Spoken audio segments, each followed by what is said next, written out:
Waging war on corruption. It's Alex Jones coming to you live from the front lines of the Info War. One of the most successful avant-garde writers, directors, producers, Roger Avery, is our guest for another 20 minutes or so. And I know he was on Joe Rogan, he mentioned body snatchers. And I've used that analogy many times. Back a month ago when the black guys in the airport saying, "Why don't you care? You're looking at your phones. Wake up, you're in danger."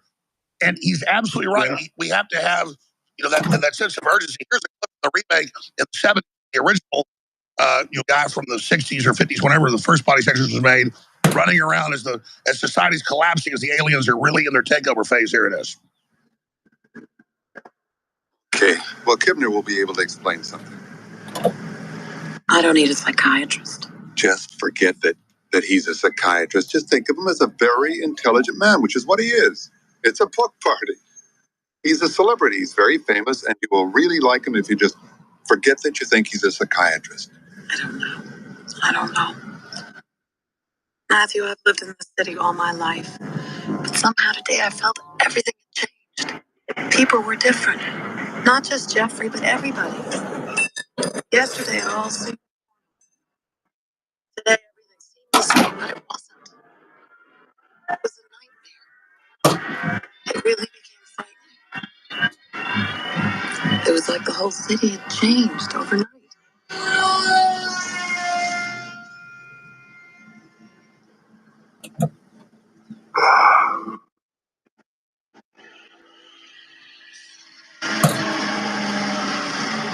Did I ever tell you the one about the English camel corps? Did I? They're trapped in the desert, in the Sahara Desert. They've been surrounded by Rommel for 40 days, and they've run out of food. And the captain comes and makes an announcement to the men. And he says, "Men, I have some good news for you and some bad news for you." And one of the men says... Oh, wait, you have told me this one. Can I tell it to you again? Oh my God. Lock the door. Lock the door. They're coming. They're coming. Help. Help. They're coming. They're coming. Listen to me. Listen. Help me. Please. Please. You're next. We're in danger. Please listen to me. Something terrible. Please. You're next. Here they are. They're already here. You're next. They're coming. They're coming.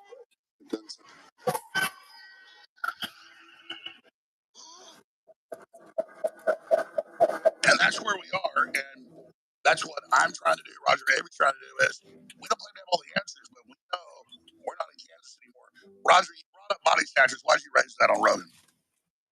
Well, there was this guy I'd seen on X, this well-dressed black dude, I think it was at the Atlanta airport, and he had read basically what I had read.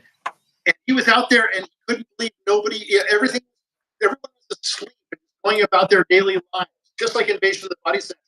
And he was like Kevin McCarthy, the actor from the original, reprising that final moment of the original Invasion of the Body Snatchers in Philip Kaufman's remake in the 1970s. And in the airport saying, I don't know what's coming up. They're eating babies. They're the horrors that are going on, and he's trying to shake everyone out of it. And people are videotaping him. And people are sitting back, and people are laughing, off to the side. And nobody actually wants to admit it. And I watched that, and he kind of horror. I was thinking, here he is. That guy's like me. I know what he's going through. I do it all the time. Sometimes I start screaming in airports, in grocery stores, saying it. Like during the lockdown, like, yeah. And it reminded me of a Latin phrase that been long known because it's true, which is mundus vult decipiatur. The world wants to deceive. Ergo decipiatur, therefore it is deceived. And it's because we don't want to believe, when you know the realities of the world, it's like you've bitten from the fruit of knowledge. longer be innocent again. You will never be the same once you know what's the realities of the world. You are no longer in the garden. You're no longer like animals.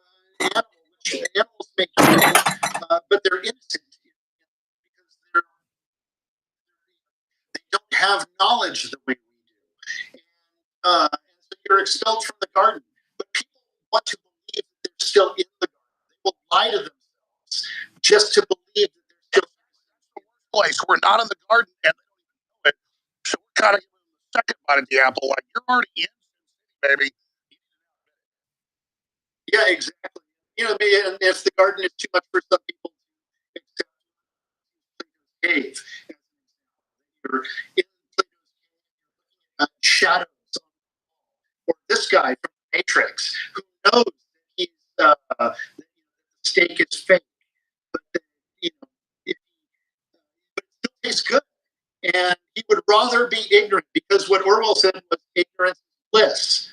And there comes a point where if you've undergone gnosis, if you have a understanding of things and you read the papers and you see the horrors that are behind the veil that are no longer hidden because and they show these things during Olympic ceremonies. They show us.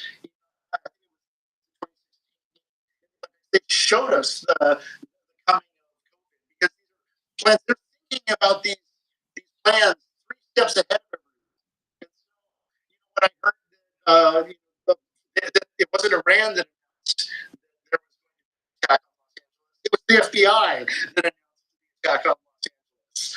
I haven't heard anything from Iran about it. And so I started immediately thinking, well, this is going to be like Lahaina, or this is going to be like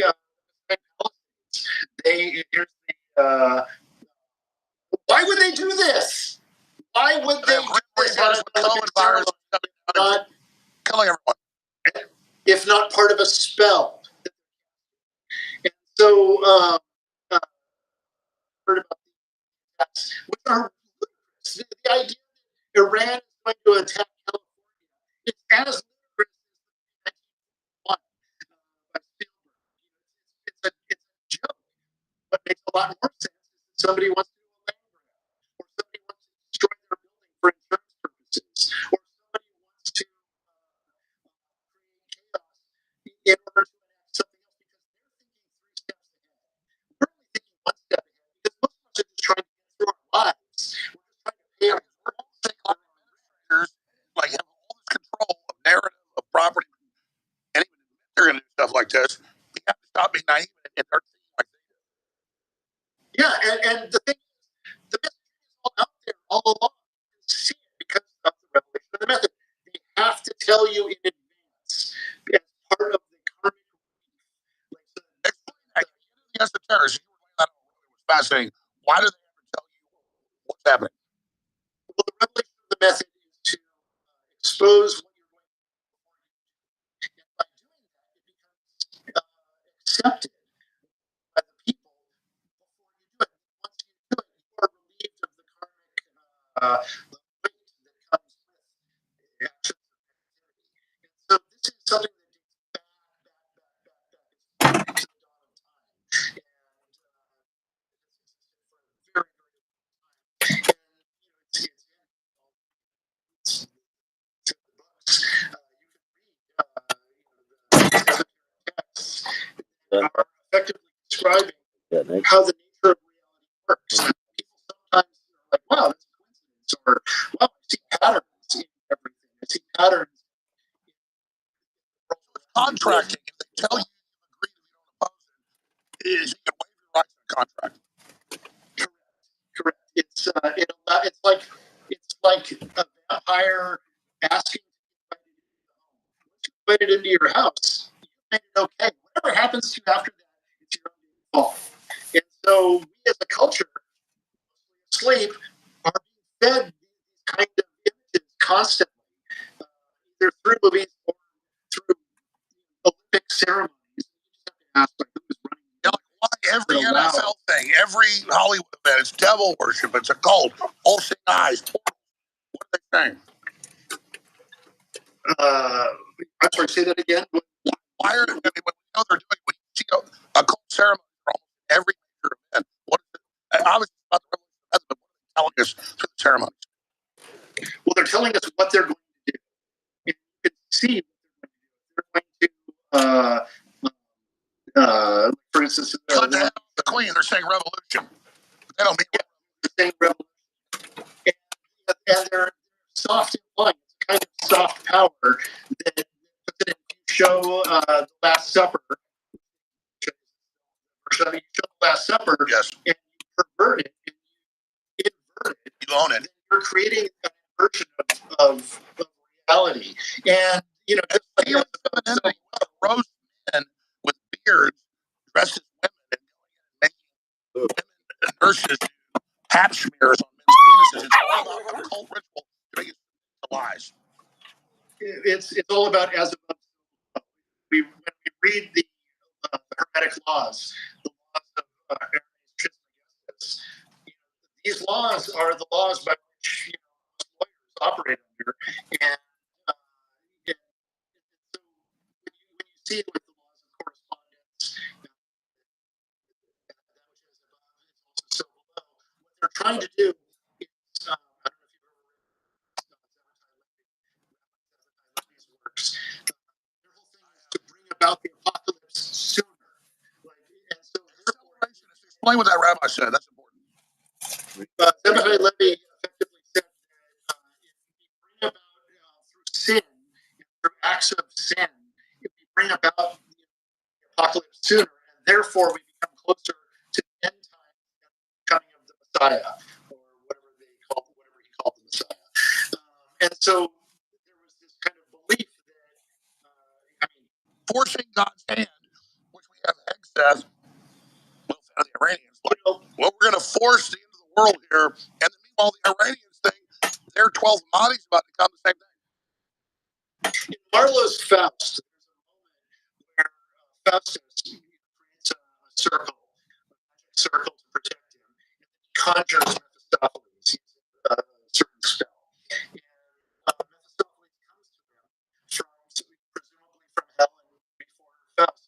Faust asks him questions now that he has before him.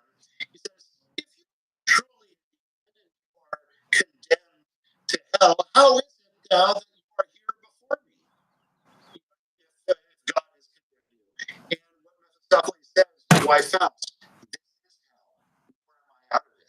Think you that I, who have seen the face of God, and known the gifts of heaven, am condemned to 10,000 hells to be deprived of me? And what Marlowe is saying is that we are in hell.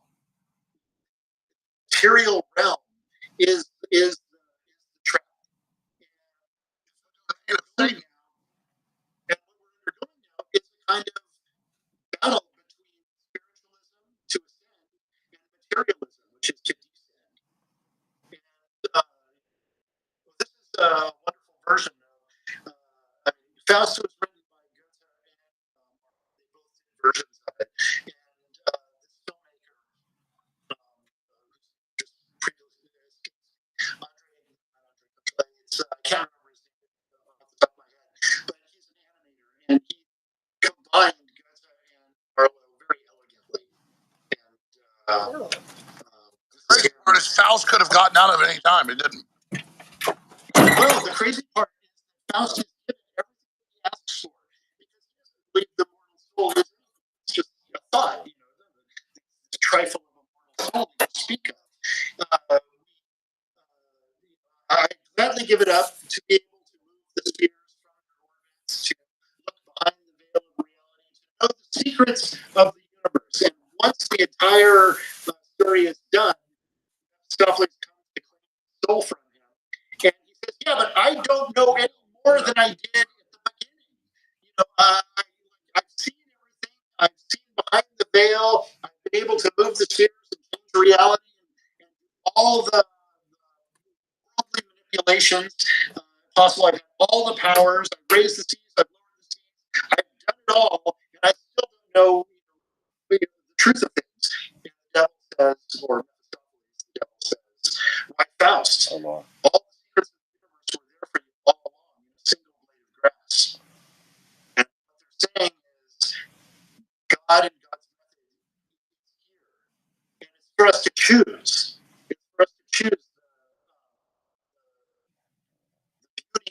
of Please stop that. And isn't that the paradox that God gave us free will, cheat sheet, but the devil is an agent of God. The devil decided to rebel, but God allows the devil to do this. People need to understand that. The Satanists come back with that, oh, your God's a sadist. He allows this to happen. No, he gave us free will. And it's just like I have children. They can be bank robbers, be great people. It's the same process. I went to CERN, at CERN, private tour, and they took me to the chamber, they did all sorts of stuff. All right. Does he say angels are demons or angels and demons? What the fuck did he just say? So that's my third or fourth time hearing it. I went to CERN, at CERN. And the Satanists come back with that, oh, your God's a sadist. He allows it to happen. No, he gave us free will. And it's just like I have children. They can be bank robbers, be great people. It's the same process. I went to CERN, at CERN,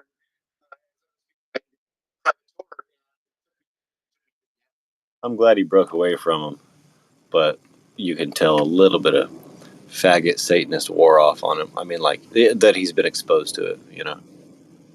Hopefully he didn't fuck the pig or goat in a fraternity ritual. I would kill all those motherfuckers. Bestiality, cannibalism, child molestation, murder of the innocent, poisoning of the innocent, sterilizing of the innocent. All that is equaling death. That is receiving the death penalty under my presidency and governorship. So go ahead and write my name in.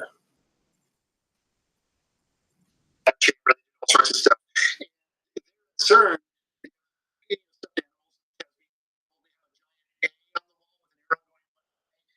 he on the wall going the other way. And I was like, what's that? Oh, that's angels and demons. And so, CERN, look at it, what is that? It looks like a giant, cathode ray tube to me. It looks like a projector. It looks like they're projecting television. That they're trying to call it the destroyer, which is, over it, sculpture. There it is. And exactly are they doing? This is where large advances in AI came from. Few places on the planet that is completely multinational. I was there. Iranian scientists, Russian scientists, scientists from all over the world, and extra, even though it's across 3 separate countries, you do not need passports.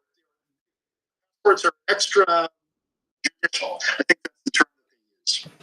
And so, it's like a city state, like the city of London or Israel or the Vatican. It's its own thing. They're trying to succeed.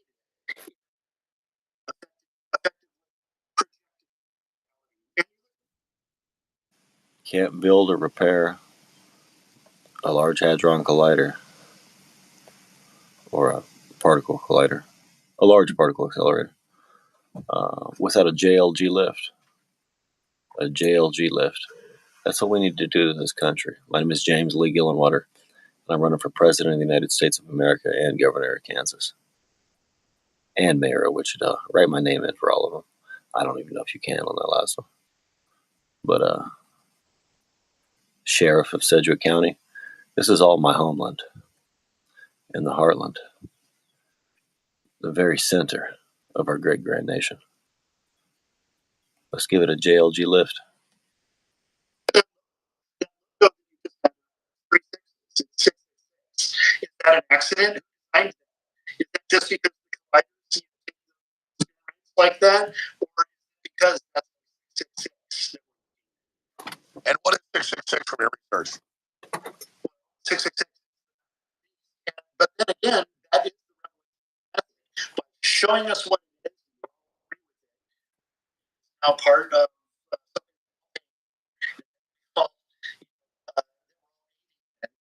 like there are representatives of every country there, like you're all involved. Uh, I started to realize that just like in Hollywood, there are no multiple studios. It's all run by one giant whatever we call that group, whether it's giant corporations or whether it's BlackRock, State Street, Vanguard, all concert to basically send messaging from above to the development executives who all will follow. They listen to their bosses. Now, we talk about ESG. So, in closing, an incredible interview. What other points you'd like to Nothing make? happens. Nothing happens without being sanctioned first, and without us being told what's about to happen. Be aware of what you're watching and why you're watching it. Absolutely. What is going to happen to Hollywood? What's happening right now? There's a struggle right now between I would call it the well-meaning right, and we can also call it the well-meaning left. But both of them have rather extreme ideologies. I've always kind of felt that you need to know your extremes in order to find your center, and then you choose just like you choose between people, constantly. I mean, my kind of discovery was well-meaning right where can just easily fall prey to the trappings of what Hollywood is. And, for example, this dinner that I was at, they were asking, what can we do? How do we do it? What do we do about the American cinematic universe? And, the answers from most of the guys there were, well, you make 10 movies and one of them is a hit. In the end, they're all chasing money. And that is the problem because money is not real. Money is a concept. Like they say, our planet is trillions of dollars in debt. In debt to who? And when you read Milton Friedman's dissertation, which is the Island of Stone Money, about the Isle of Yap, and how they use these stone fades, which are like donuts, basically, of different sizes. Their concept of money is rocks, and so in order to get anything done, the Germans at the time were trying to build it. Like the 6 or 8 Indians that were fucking a monitor lizard, all get their heads blown off. Airstrip. How do we get them to do? Offer Indians, not Native Americans. I have the hiccups, but that'd be dark yellow, not red. money, but the money was they just they didn't care about Reich's marks. So instead, they up all the things, stones, the ones that are marked, the ones with the Kaiser. And unless you build that road, I'm not going to take the mark off. Got built. And so money is a kind of confidence thing. It's a kind of belief system. It's a faith. You believe in the faith of that, or you believe in the faith of spiritualism.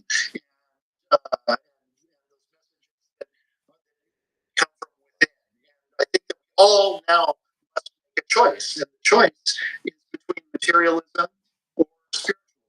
I totally agree. Hollywood know effectively, in my view, that it's basically the old system's dead. Or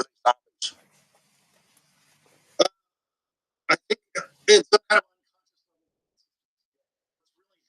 number of executives are being paid $600,000 a year, and they're very comfortable in their job, and they will not make a choice. When you come in and pitch something, they would rather say no to everything than to say yes to something.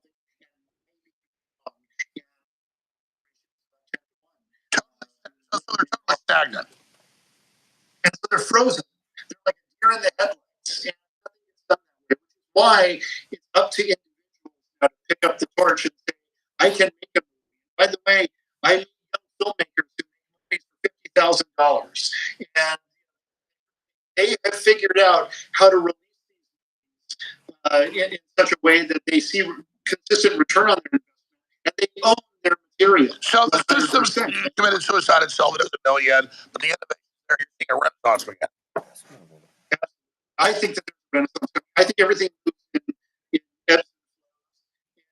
Whenever there's a crisis, inside of the Chinese word for crisis is the word, the Chinese character for opportunity. Yeah. It's a great opportunity for us to put out the right kinds of films, the right kinds of messaging, to preach the right ethics, to people who just want to go to be entertained. Exactly. At least you know there's this is going to destroy everybody. They need to turn back now. Roger Avery, I'm going to end the broadcast plug. If you want to hold just 1 minute, we'll say bye at the end. Please, I want to talk to you too. So please hang up. I'm going to end in 1 minute. Thank you so much. And just an amazing interview. Find you at Avery.com and at Avery on X. Thank you so much. It's my pleasure. So amazing. Just hold a minute and a half. I want to say bye to you before Harrison Smith takes over with the War Room today. I'm not fun about the Qataris, the Israelis, or Hollywood or anybody. I'm fun about you.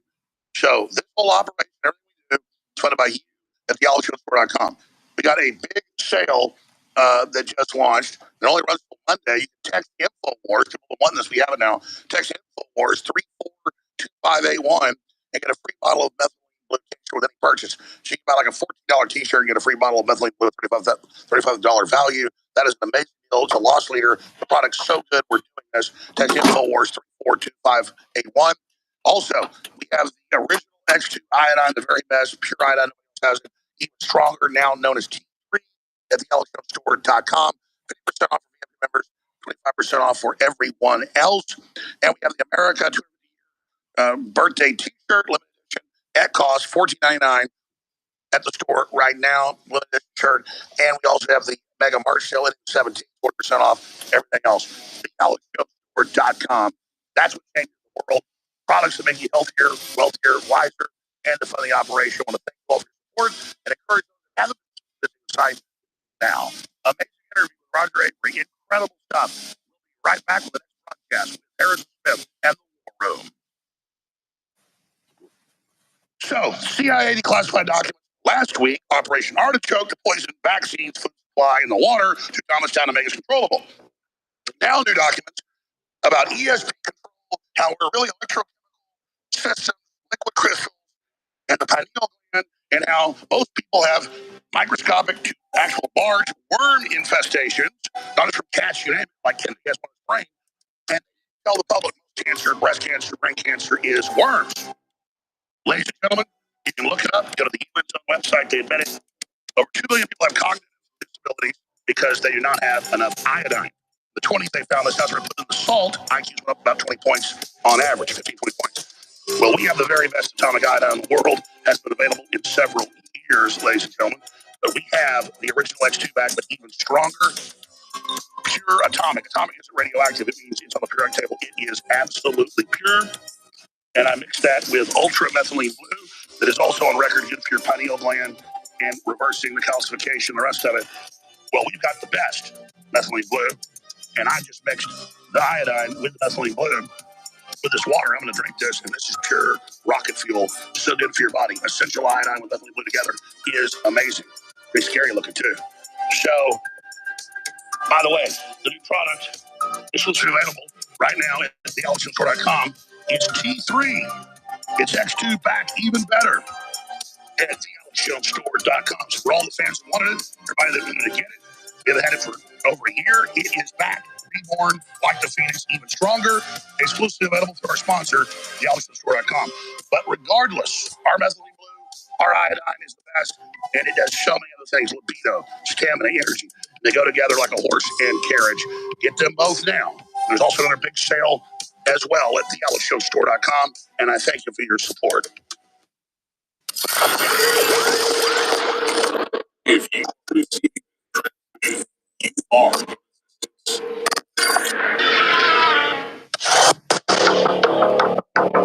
It was unheard of for a sitting American president to file a lawsuit against the news outlet.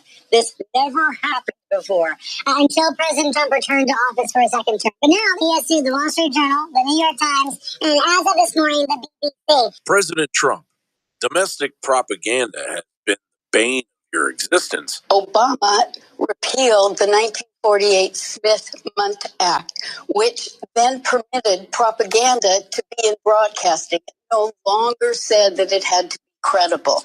Inevitably, Obama's Orwellian Smith-Mundt Modernization Act will be amended or repealed. We are going on nearly 15 years of its implementation, and mainstream media has become nothing short of an enemy of the people. But you knew that. Case in point, in the heart of New York City, outside the opulent Gracie Mansion. American patriots led by J6 prisoner Jake Lang gathered to sound the alarm on the creeping Islamic influence under Mayor Zoran Mamdani's regime. Explosive device with bolts and screws was thrown into a crowd. It happened in New York City on Saturday during a protest that turned violent outside the mayor's official residence. New York City got extremely lucky yesterday. TATP is enormously volatile. It is not very stable. It's extremely powerful. And it is the footprint, and if you go by past events of serious bombing attacks, the London 7/7 attacks, Richard Reed's attempt on a plane. Many of us remember the Ariana Grande attacks outside the Manchester Arena. These are situations where you're well into double figures of people killed, never mind injured. Instead of condemning the barbaric attack, Mayor Mamdani, a self-proclaimed progressive Muslim template, doubled down on vilifying Lang as a white supremacist. This was a vile protest rooted in white supremacy entitled Stop the Islamic Takeover of New York City. I'm the first Muslim mayor of our city.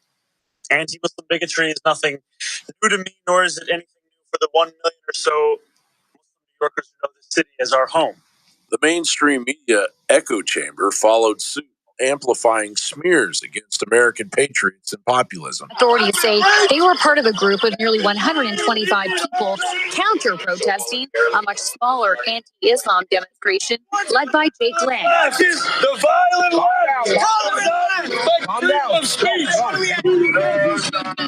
A pardoned U.S. Capitol insurrectionist who has frequently sought out political confrontations in the months after President Trump gave him clemency.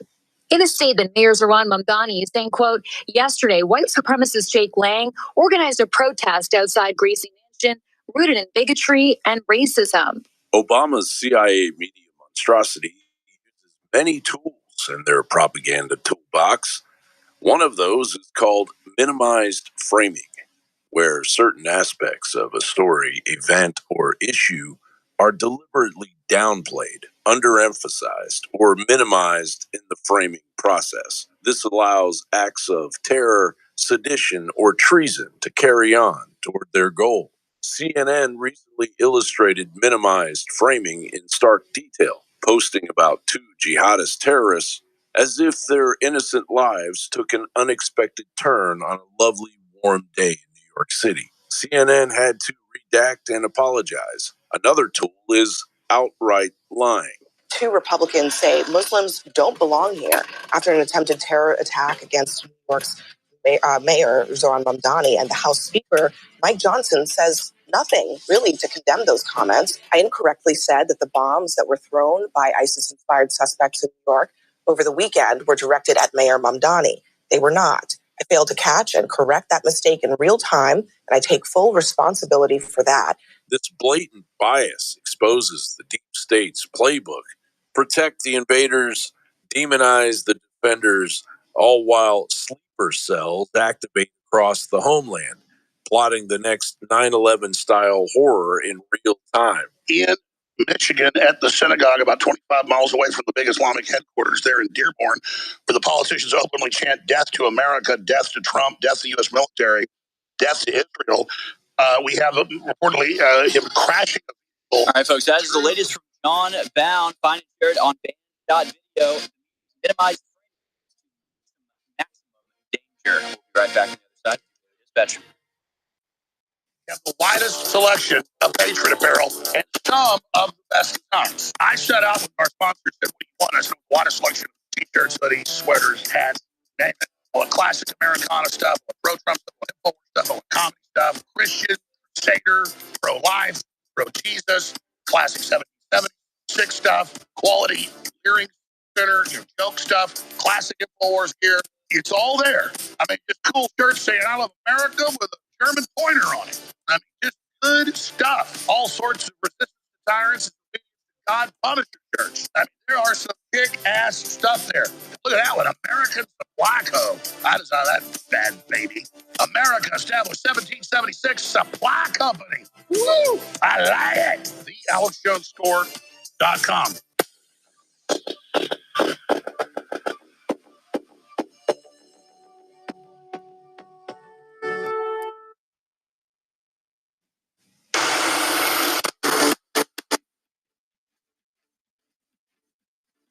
watching with your host, Harrison.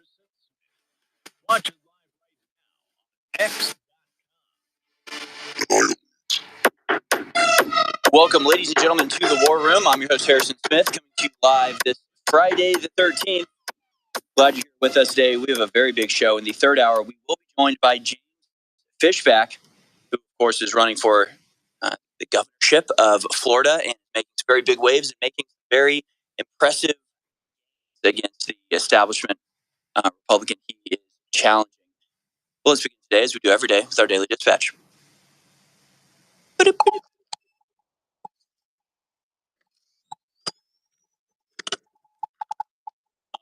Here's your daily dispatch for Friday, the 13th of March, 2025. 6, rather. Pentagon confirms all 6 crew dead as pro-Iranian Iraqi militants claim they downed U.S. refueling plane. The Pentagon has just confirmed 2 additional deaths in Thursday's downing of KC-135 refueling tanker aircraft over western Iraq. This brings the total deaths up to 6 in the incident, which marks the single deadliest aerial event for the U.S. Side of the war. The Pentagon further reiterated its stance that it was not enemy or friendly fire. The overnight confirmation of a U.S. KC-135 that went down over western Iraq marks the single deadliest aerial incident suffered by the United States since the start of Operation Epic Fury. A Friday morning Pentagon briefing confirmed that 4 of the 6 crew members on board died as rescue efforts for the other 2 service members continue. Of course, those 2 service members have also now been confirmed dead, making it a no survivor situation, unfortunately. The number of confirmed admitted dead in the Iran war up to double digits. Financial Times reports that the Iran war is draining years worth of U.S. weapons supplies. The opening phases of the Trump administration's military campaign against Iran is already revealing staggering financial and logistical demands of modern warfare. In just a matter of days, the conflict has consumed vast quantities of advanced weapons and billions of dollars in military resources. According to a new report published by the Financial Times and other outlets, American forces have already burned stockpiles of critical munitions that would normally last for years. Officials say the pace of weapon usage is raising serious questions inside Washington about the long-term sustainability of the campaign. Okay, well, it's not long term. So there you go, problem solved. You have to end it pretty soon, actually, for like a whole number of reasons. But yeah, the lack of weaponry is probably the biggest one. Meanwhile, Old Dominion shooter was released from prison early after completing a drug treatment program. So of course there was a shooting at Old Dominion University in Virginia yesterday, as well as the attack on the synagogue. We're getting more information about both of these events. Mohammed Baylor Jola, who had previously served time for attempting to assist the Islamic State group, carried out the shooting at Old Dominion University in Virginia on Thursday. ROT students subdued and killed him after he opened fire inside a classroom. The attack left 1 person dead and 2 others injured, prompting scrutiny over why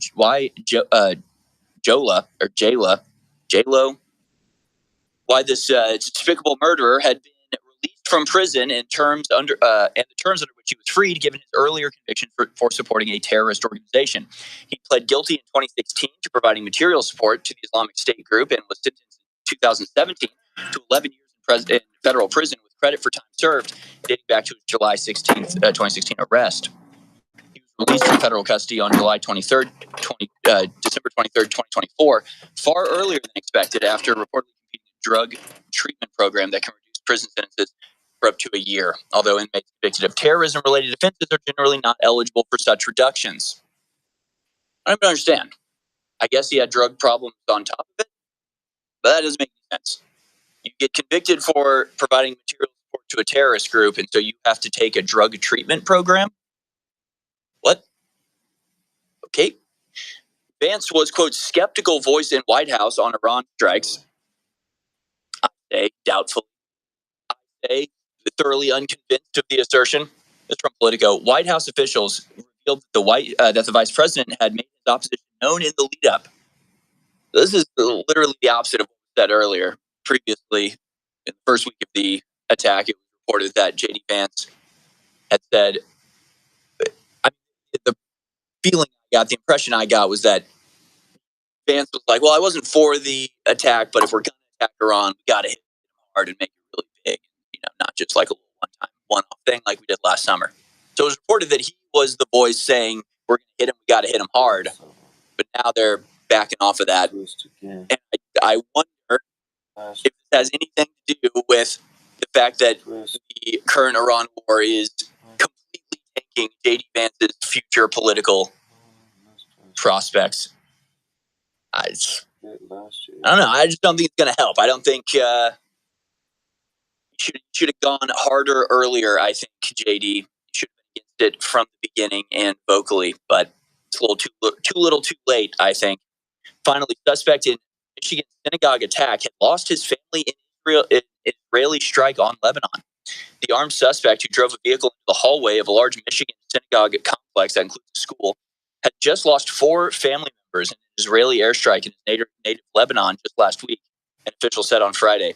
A potential mass casualty event was averted when security guards already in place of Temple Israel in West Bloomfield Township on the outskirts of Detroit killed the driver before any harm could come to synagogue staff, teachers, and 140 children at the early childhood center there on Thursday afternoon. The suspect was later named by authorities as Ayman Mohammed Ghazali, 41, who was born in Lebanon and becoming a naturalized U.S. citizen. The FBI, which is leading the investigation, described the attack as one of the nation's largest Reform synagogues as an act of violence targeting the Jewish community. Photographs of an FBI raid on Ghazali's reported residence in Dearborn Heights, a Detroit suburb with a large Lebanese community, appeared on the website of the New York Post on Friday. Ghazali had come to the U.S. in 2011 on a family-related visa as the spouse of a U.S. citizen and was granted U.S. citizenship in 2016, according to the Department of Homeland Security. New York Times reported Friday that Ghazali had a job at Hamido, a Mediterranean food restaurant. An Israeli airstrike killed 4 people in the eastern Lebanon town of Mashgara on the 5th of March. Lebanon State Agency and the Lebanese Health Ministry reported a woman was also wounded. So apparently this guy learned that 2 brothers, a niece and a nephew, were all killed at their home by an Israeli airstrike on the 5th of March.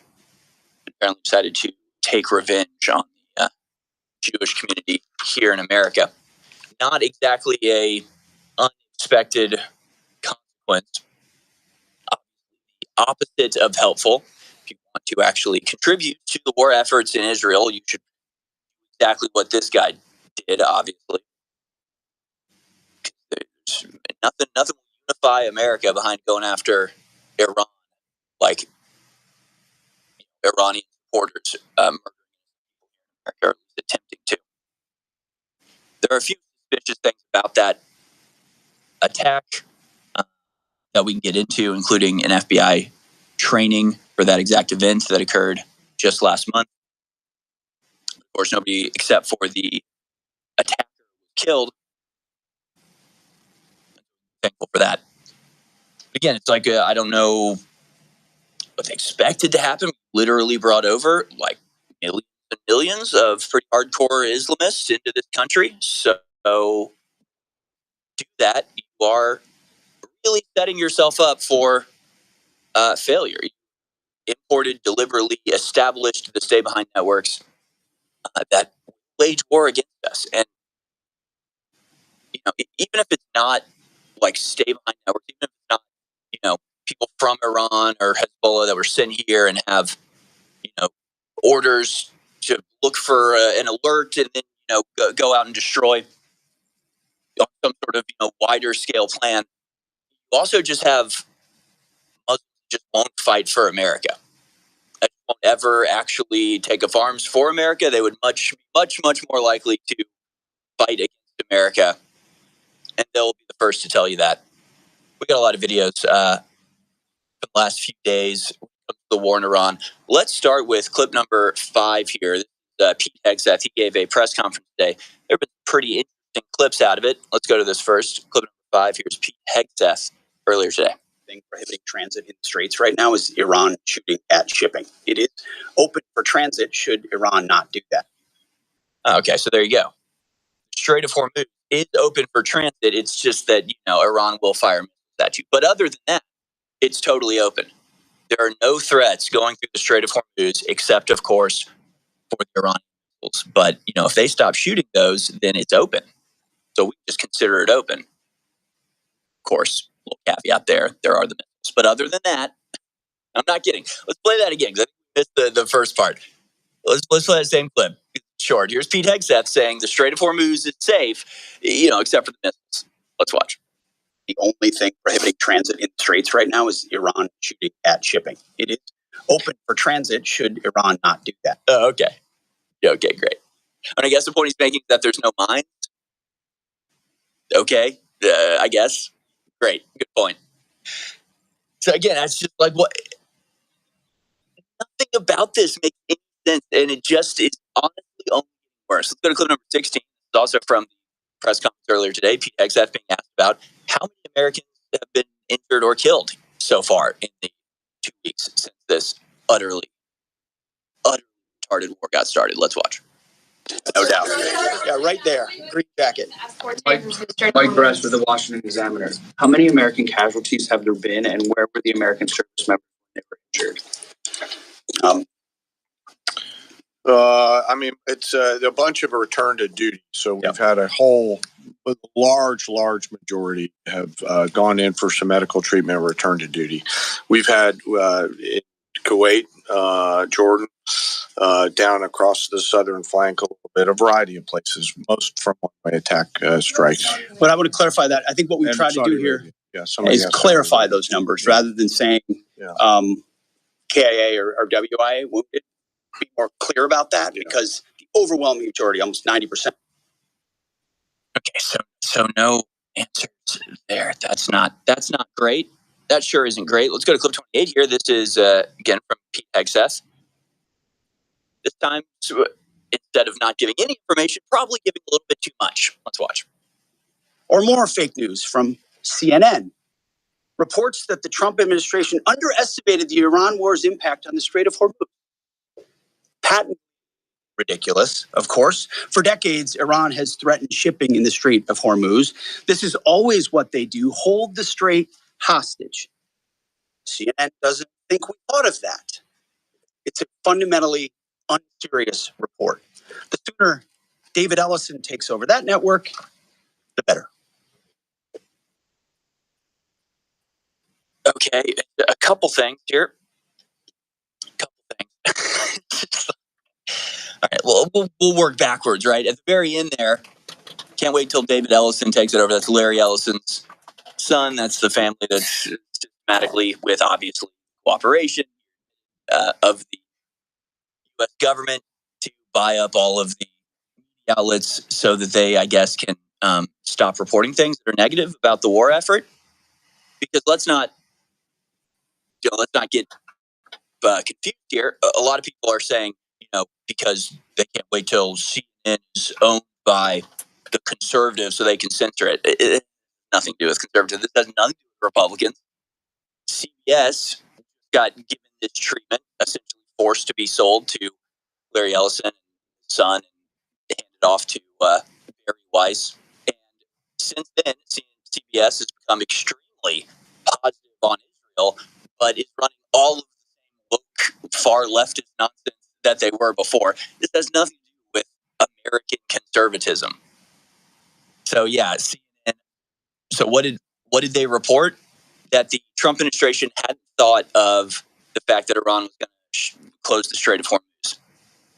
And he says that's ridiculous. It's one of the things where the truth is so ridiculous they use it as a defense. You know what I mean? And again, you see this a lot if you watch like true crime stuff. And there's actually a term for it. I don't know the term for it, but there's like an official, psychological deception detective type word for it. I'm distracted by these cool images, these awesome planes we're sending off to, what is it, bomb elementary schools? Sorry, I forget that we have these incredible machines flying these awesome airplanes. I don't think they thought about the Strait of Hormuz. I don't think that they had a plan for it. My evidence of that is that the Strait of Hormuz is closed and there's no boats going through, and the Trump administration is saying it's safe except for the missiles being fired. And reportedly, Iran is mining the Strait of Hormuz, although there's debate as to whether that's happening. Regardless, the one thing we do know is that the Navy is talking about escorting tankers through, but that hasn't happened yet. So what do you mean you thought of it? What do you mean that you, did you have a contingency plan? If so, Where is it? No, I don't think you thought of this. And I think we're in a situation where the war is being fought so badly, it's being waged with so little consideration for ultimate end goals. Each daily update is so devastating to the American war effort that you basically can just point to reality and go, that's ridiculous. And that's sort of the argument. So, like with true crime stuff, it'll think I broke into someone's house and murdered them. I think I was just walking home one day and I decided there's somebody to murder, and I just went and murdered them. And it's like, no, you're on video doing exactly that. But it's like, just say what actually happened in such a way that's like, are you kidding? That's ridiculous. But it's like, no, you guys, I know, no, it is ridiculous. Don't get me wrong. It's absolutely outrageous. It is ridiculous. I also think it happens to be true that the American war planners did not plan for the Strait of Hormuz being shut down. I don't know. They've got no solution to it. They've got no backup plan. The way they're responding to it seems haphazard and patchwork and incompetent. So I don't know. You can call CNN ridiculous for speculating that, but it's also what the officials are saying, and the experts watching the activity are reading from the situation. So it may calm down, XF. Maybe calm down a little bit. Do any more clips from that? I mean, it's just a ridiculous press conference the whole way around. The whole thing's ridiculous. I mean, press conferences are ridiculous. The coverage is ridiculous. I know I'm sure we're all feeling this, where it's just like, where are we? What universe is this? Did we not go through the last 20 years of ridiculous war? And how are we stuck in this Truman Show, Groundhog's Day, Twilight Zone, dystopian, hellish fantasy where we're doing the same damn thing over again, except this time even worse? It's crazy. Go to clip 34 here. This is Fox News doing what they do best, pretending to be patriots while cheering on the absolute destruction of our entire system. By cheering on war overseas with no points, no goals, and no possibility of victory. Let's go to clip 34.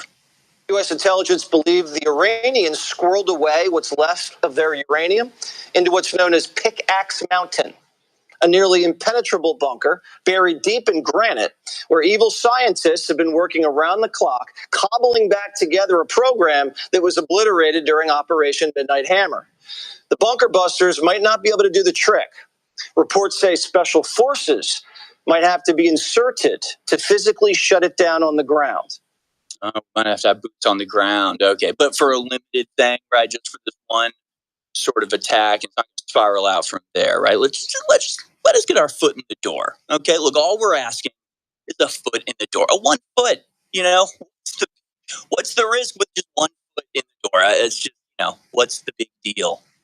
That it will quickly spiral out into many thousands of Americans. If anything were to happen during the assault on the nuclear site, there would automatically require a rescue mission. That itself could get bogged down.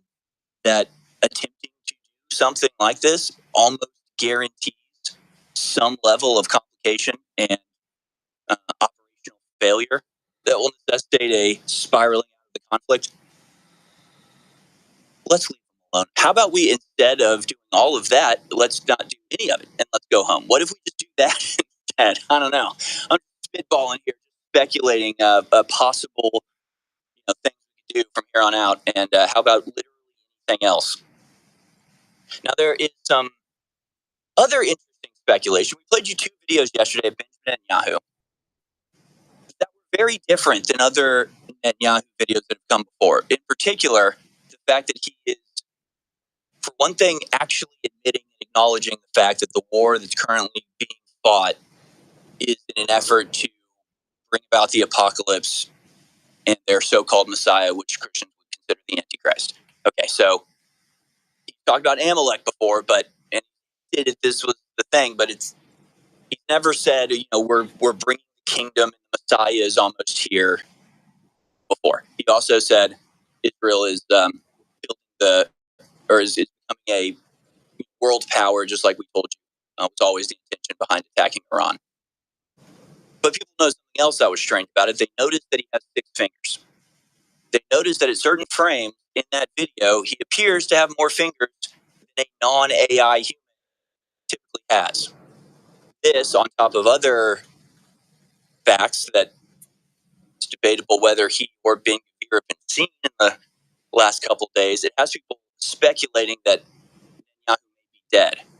And actually, part of that, clip number 48 here, time to go to the full thing. We'll come back to it if we have to. Let's go to clip 48, because this is Treasury Secretary Scott Bessent.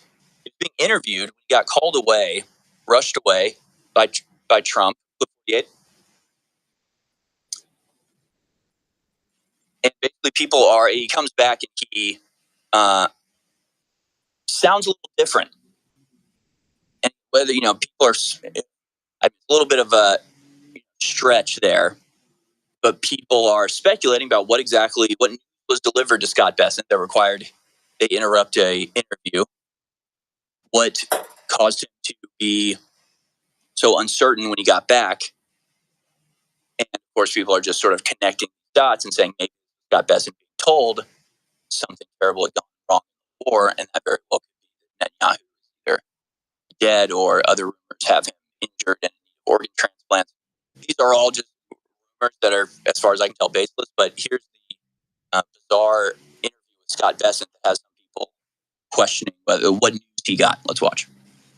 I listened to you on the.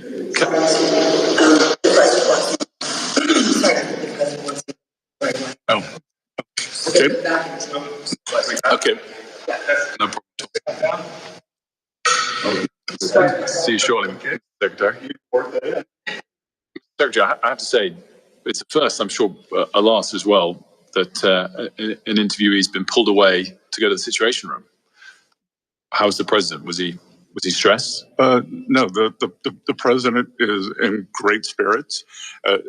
The Iranian mission is proceeding well ahead of schedule. And I have to tell you, Wolf, that I'm a teenager who's considering military service. And I can give this team my highest compliment from President Trump to the head of the Joint Chiefs to the Secretary of War. I would say that I would trust my child's life in their hands.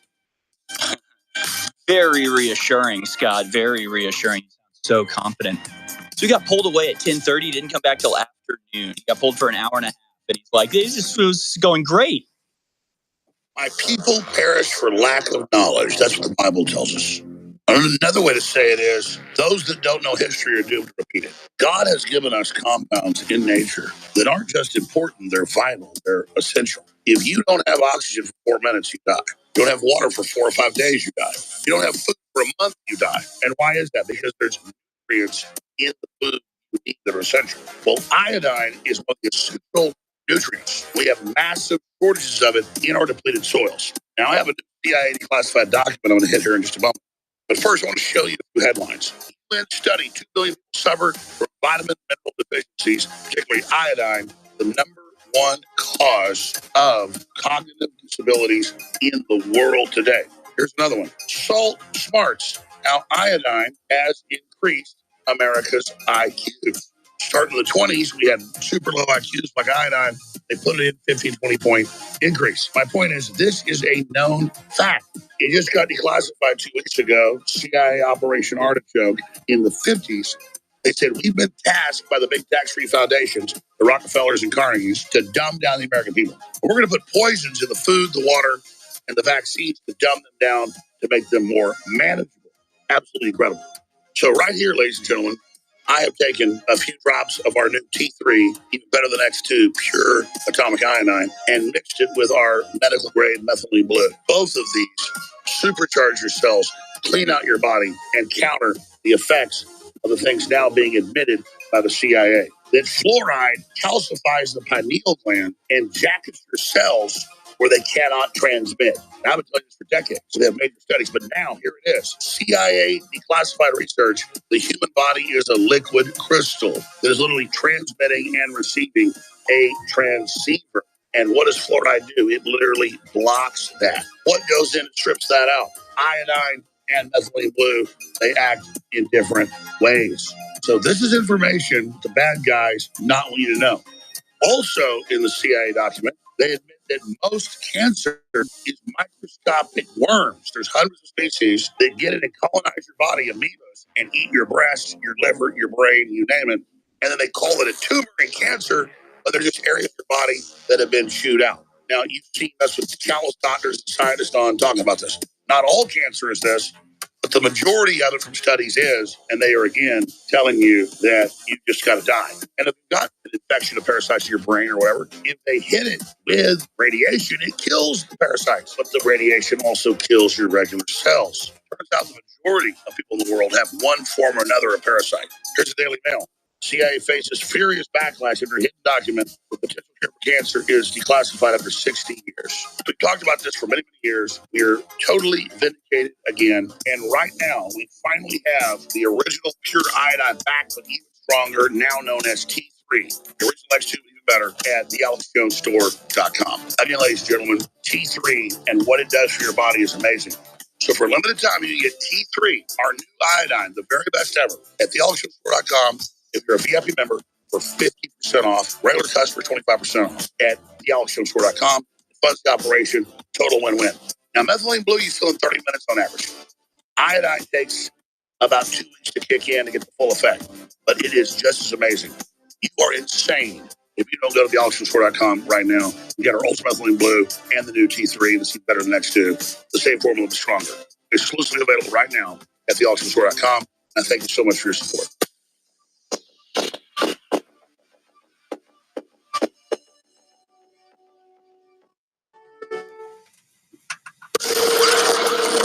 If you are receiving this, you are.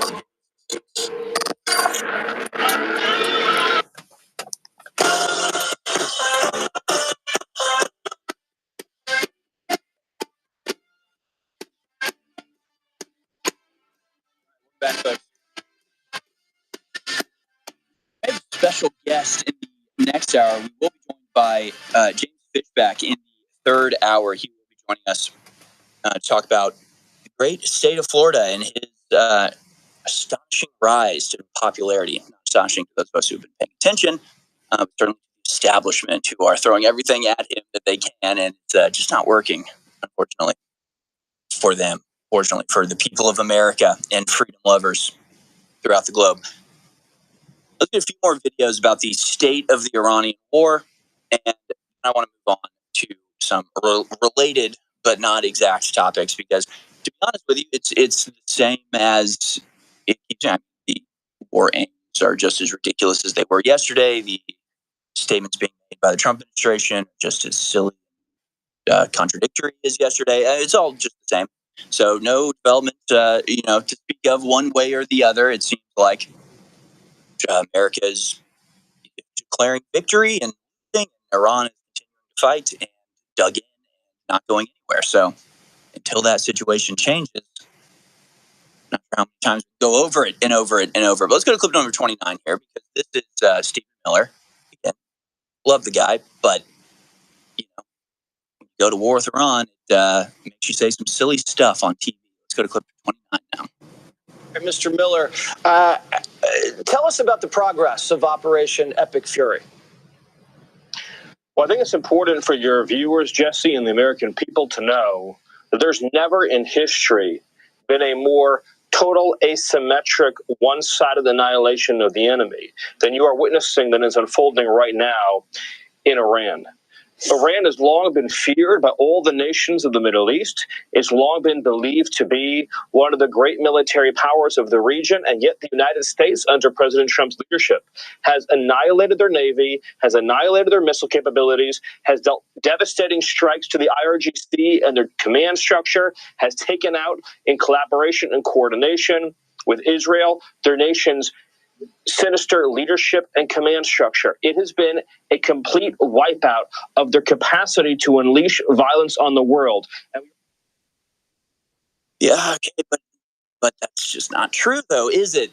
Though none of it really was true. I mean, some of the things they claimed were true, but the implications he was making weren't. Like, yeah, okay, we did kill the Iranian leadership, But that doesn't mean the Iranians are now without leadership. They just got new leaders. Okay, yeah, we took out a bunch of the IRGC guys, but they have a pretty hefty backbench to draw from. So those aren't exactly like victory conditions that we've achieved. They don't have a navy, but okay, they're using missiles. He says we've degraded their ability to fire the missiles, but why was central Tel Aviv being bombarded last night by whom and with what? I mean, what is he talking about? And he starts off by saying there's never been a more asymmetric victory, which it's like, I don't remember $11 billion of radar stations being destroyed in the first wave of either Iraq war. I'll say what you want about the purpose of the first couple of Gulf wars, but the first Gulf War, at least, like, they had a hardcore plan. They went in, they did it, and they hit them powerful. I mean, you want to look at like what a real, successful operation looks like. First Gulf War, I mean, took out Iraq. I think we lost 86 guys total, the entire thing. That's because for months ahead of time, the generals were getting together and making a plan, getting all the pieces in place, and then it was a giant, swarm attack. But regardless, it's like to then claim that this attack in the last 2 weeks, when we have lost all of our major radar stations, we're like totally blind. They're hitting Tel Aviv on a nightly basis. Like, what are you talking about? What are you talking? You're just lying. Okay, sorry, I answered. They're lying. Is what's happening. So God help us. We are now in a situation where Americans, if we want even the barest semblance of truth, we have to go to foreign outlets. And I don't even know if we trust these people, but I certainly trust them more than the Americans. Let's go to clip 24 here. This is a Russian ambassador talking about the Gulf states and their reaction to Iran. Let's watch clip 24 here. Iran's concerns, security concerns, as well as concerns of all the states, including the neighboring countries, is of utmost importance. They have the right for security. Israel has the right to security. The Gulf states have the right to security. Lebanon has the right to security, but it is not being observed. You know that U.S. recently confessed that they planned that operation while they were negotiating with Iran, and Iran was doing that in good faith. Israel recently confessed that they were planning together with the U.S. To start this operation 2 or 3 months before it started, which means that these negotiations were just smoke screen. What I was going to say. So again, it's like, yeah, we're ruining our reputation overseas. We are betraying confidences. Like, we're just burning it all down for nothing, for absolutely nothing. It's just insane. So again, and I don't know, the Europeans do this, the new American elite do this. I don't get it. They think they're being clever, I guess. You remember, I think it was Angela Merkel or another German politician who bragged about the fact that they were using the Minsk Accord to basically lull Russia into a false sense of security. They never intended to uphold it, and they later came out and said, "Oh, we considered that just a pause. It gave us some breathing room so we could arm ourselves. We always intended to attack."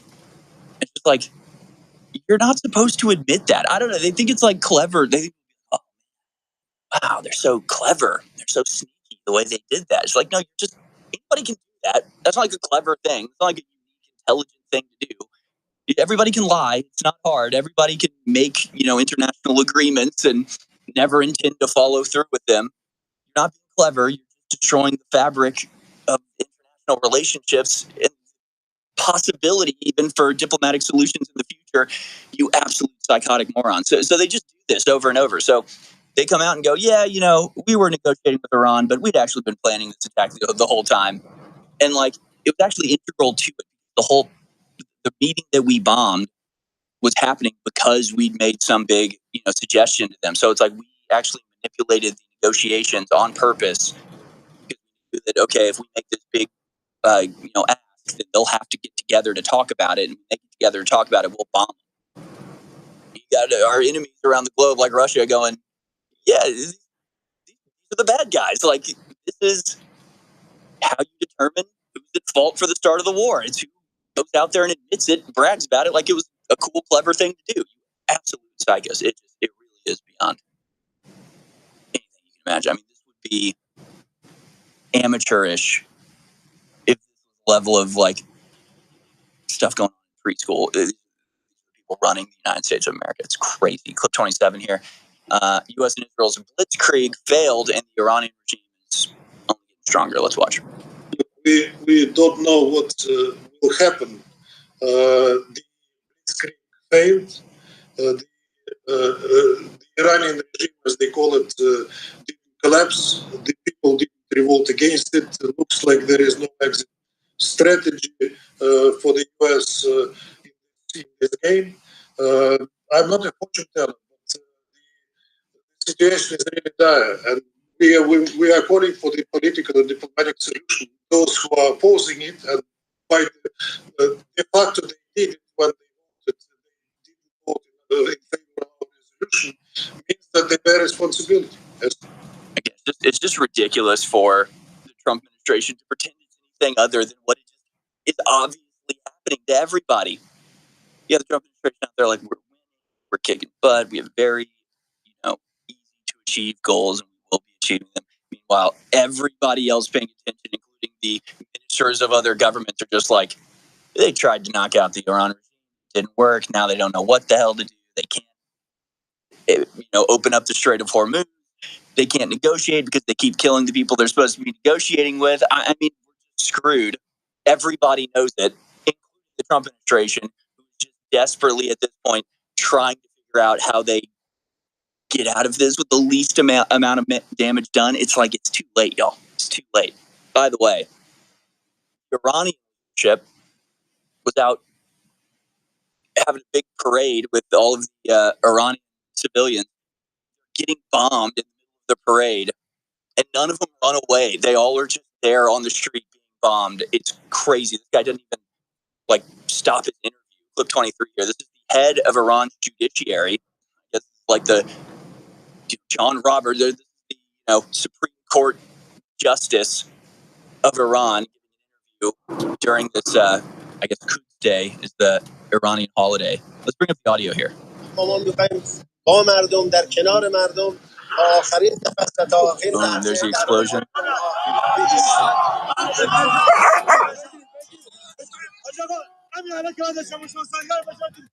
the gathering got bombed, and saying the people of this country are not afraid. The people of this country are not afraid. He stays in the street and continues the interview as he's being bombed. Let's go to clip 22 here, just before. This is the same. This is the bomb that went off just from a different angle. Go to 22. Again, this is the Quds Day March. They're just out there, like, they're being bombed. You can see in the beginning, and your pants back, you see the smoke rising from where the bomb hit. They aren't even fleeing. Like, hello, do you see what I see? Are you looking at what I'm looking at? They're waving the Iranian flag. They're in the street with their fists in the air while being airstruck. Oh, but they're about to collapse, aren't they? Just kill a couple more of them, Trump. I'm sure they'll all come over to your side. I'm sure they're all just, waiting to embrace the red, white, and blue. All these poor people kept under the thumb of tyranny. It's like they're all literally out risking their lives just to show their support for their leadership. It's like, I don't know. Can't imagine any American leaders acting that way, behaving like that, or with people around them supporting them like that. Pretty incredible stuff. We're seeing some pretty incredible images out of Iran, I have to say.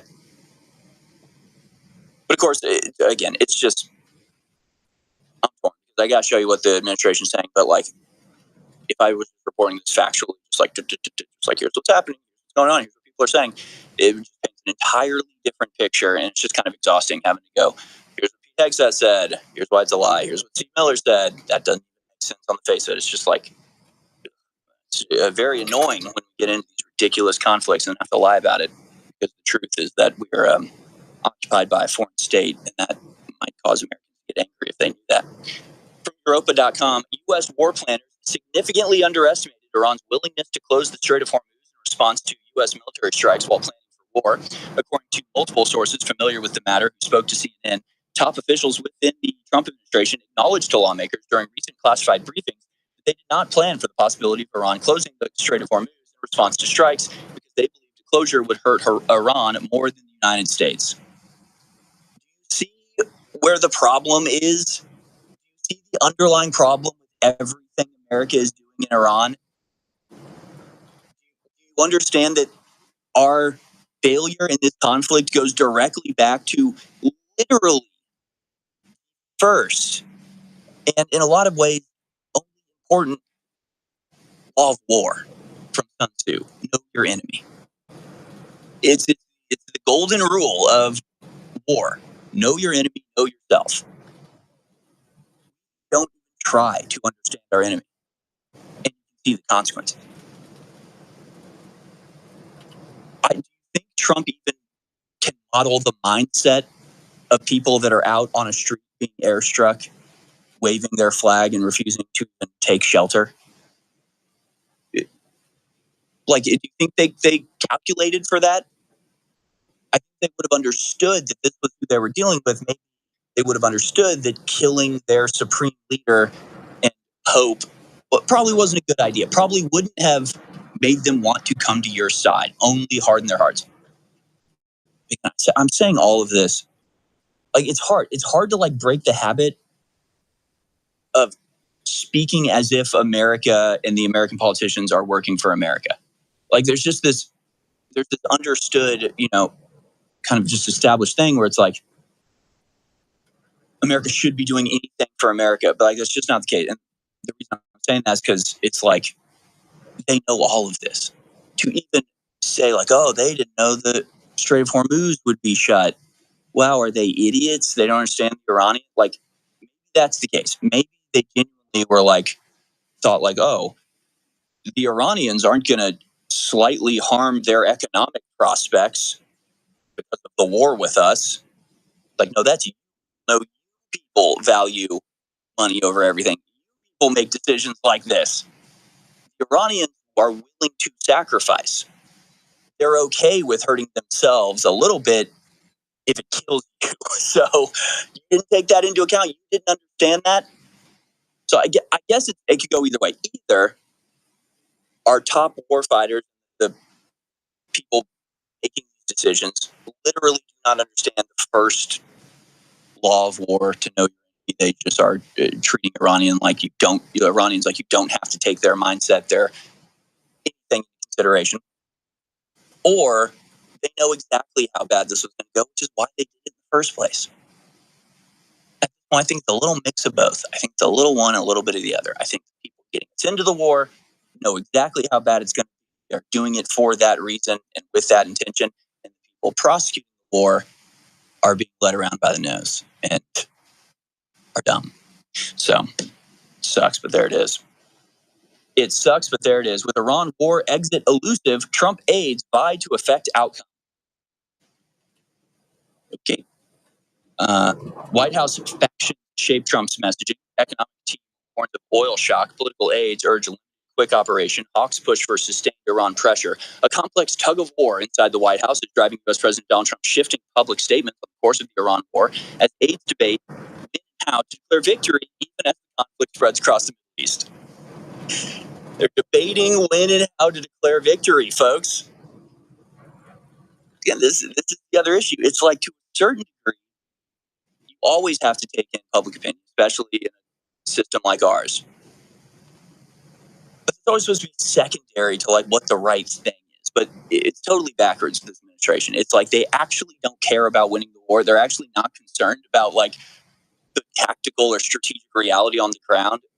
They are hyper concerned about how to spin it for the American people. You've got your priorities completely backwards, which is why we are where we are right now. Stop making decisions on the basis of bad advice you're getting from your Israeli PR experts. And I want to get into that here because there's been a video that came out a little while ago. It was in the Eighth Front War with Shlomo Kramer, but it's going viral sort of multiple times in the last few days. But what's going viral is a shorter clip. I have the longer clip, and I've actually been meaning to go over this ever since I did the Eighth Front, because this video is the blueprint. He gives you the entire blueprint, and it's pretty amazing when you actually listen to what he's saying. So I have the longer clip. I have the full 3.5 minute video here. I won't be able to get to all of it probably, but I'll get to as much as possible in this segment, and we'll see what happens next hour. But let's go to clip 42 here. This is Israeli billionaire Shlomo Kramer, who's like the godfather of Israeli cybersecurity.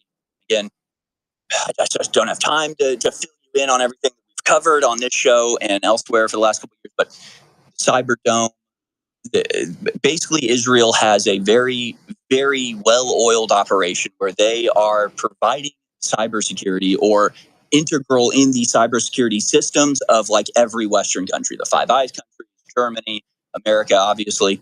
And so they are very, like they are taking over cybersecurity for these countries. Israel is handling Germany's cybersecurity at this point, and they're ingratiating themselves more and more, and obviously doing it in big tech and elsewhere rapidly and in strategic fashion as well.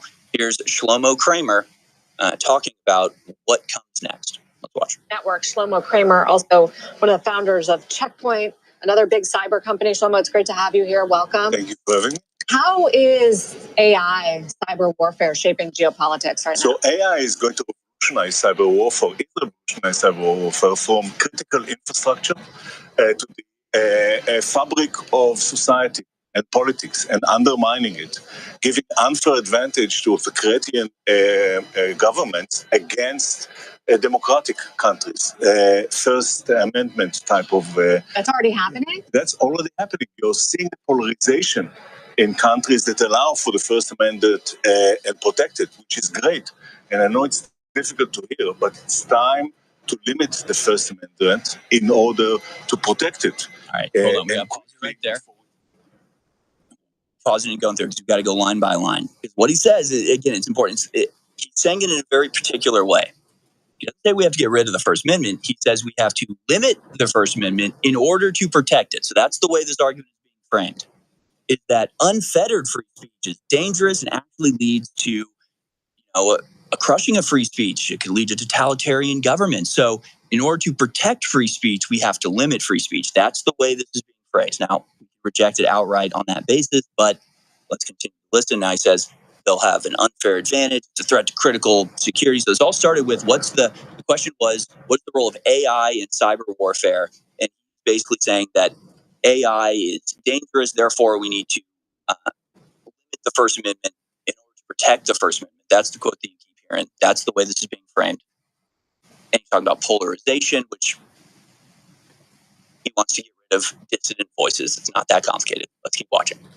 What do you mean? I mean that we need to control the platforms, all the social platforms. We need to stack rank the authenticity of every person that expresses themselves online, and take control over what they are saying based on that ranking. The government. The government should control social media. Should do that. And we need to educate people against lies, and government need to develop cyber defense programs that are as sophisticated as the cyber attack. Today it's a 1 to 100 ratio. And really, government are not doing this today at any rate, and enterprises are left fending for themselves. The technology is moving much faster than the political system typically can to respond right, so to it. You need to use technology, to stabilize the political system, and you need to put adjustments that are perhaps not. I mean, we're at a point, though, necessary. Right? I can go on Instagram or TikTok, and frankly, it already is becoming unclear what is fake and what is real. Exactly. And once you eliminate that ability to discern truth from fiction, then what are you left with? You're left with polarization of society and inner fighting, and you have to control that. And you see that already happening across the world. So this is an urgent need by the government to do that. And until then, enterprises are buying by themselves more and more cybersecurity solutions, but they can't afford all these solutions by themselves. So they are looking for ways to deliver a more efficient consumption. And I assume you have some of those ways, obviously. And that drives really the next generation of companies such as Wiz, CrowdStrike, Cato Networks on the network that are platforms and are able to deliver this extended need for security in an affordable way for enterprises. For enterprises, right. Not for governments. Not for government, but governments need to start building their programs, and the same tools can be used also by government. But the two leaders in AI, one is China, which obviously already is using AI to control the population. Yeah. And here we're all out in a race with China. And so we're not as interested in regulation right now, certainly not at the state level, for example. And that's a big mistake, because if China has a single narrative that protects its inner stability, and the U.S. has allows for multiple narratives, it puts them in an unfair advantage that long-term is going to cost the stability of the nation. So changes must be made. So there you go. And again, he ends it there by praising China's single narrative where only pro-China content is allowed. I figured I'd let it all go. We're going to revisit that in the first 5 minutes of the next hour and just pick it apart and point by point explain to you. He just gave you the entire blueprint that they are running at this moment. We have the blueprint of the Death Star. Now all we need is to fly our spaceships in there and blow it all to pieces. I'll explain to you on the other side. Stay with us.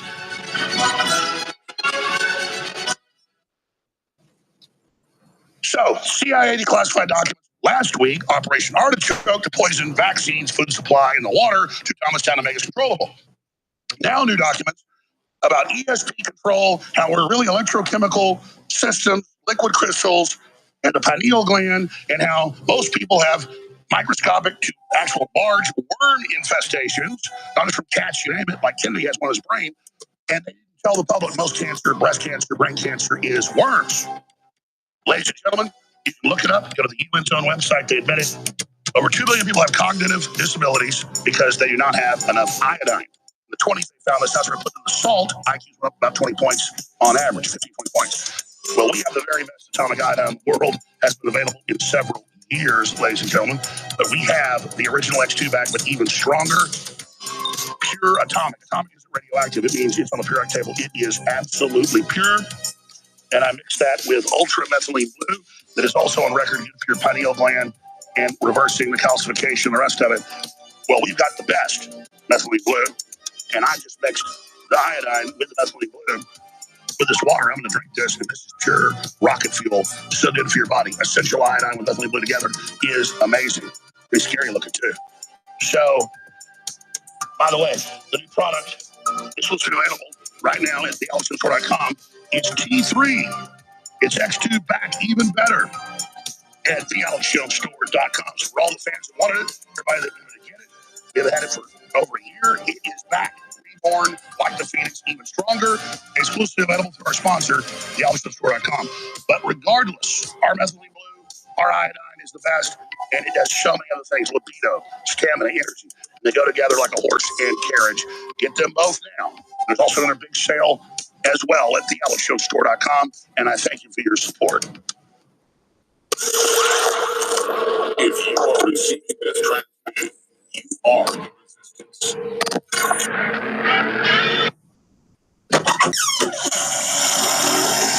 All right,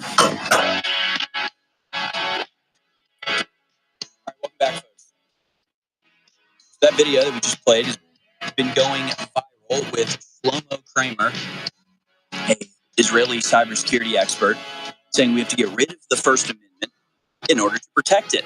But it goes beyond that. He gives you the whole blueprint of the whole strategy. And he lays it out like point by point. And this is because this has been planned, and whether he is the spokesman who's out there to give this message, or whether he's just relaying what they're working on behind the scenes. It's not really supposed to be public, but it kind of doesn't matter if it is, because what the hell are you going to do about it, right? You're going to sit there and take it, aren't you? He says, first we need to control the platforms, right? That obviously they have the anti-Semitism, or I'm sorry, the chief of the Jewish diaspora at Meta she controls censorship over Facebook and Instagram. And of course, one of the first things she did was conflate anti-Zionism with anti-Semitism. So anybody speaking out against Israel was considered a hateful anti-Semite, banned from speaking. TikTok, of course, implemented the same thing as soon as they were forced to be sold by the Trump administration, obviously at the behest of the Shlomo Kramer types out there, forcing China to sell TikTok to the same conglomerate that now owns CBS. So they are getting control of the platforms. Obviously, when Elon Musk bought X, there was a giant advertiser boycott organized by the ADL and other Jewish organizations in order to get them to agree to certain algorithmic tweaks in order to silence people. So step one, control platforms. They're very much on the way for that. Then he says we need to stack rank authenticity. And all that really means is digital ID with a social credit score. Stack rank authenticity. Authenticity, are you say you are? Are you biometrically tied to whatever account you're using? That's digital ID. Stack ranking, judging that person.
Violent winds.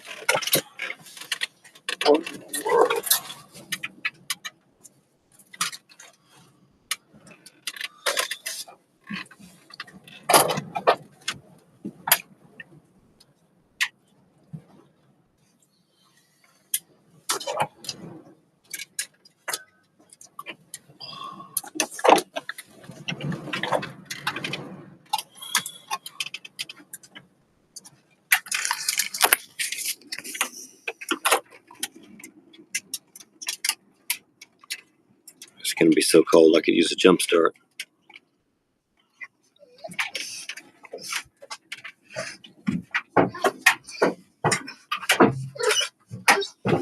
I don't know what happened to the show. Why did it stop playing?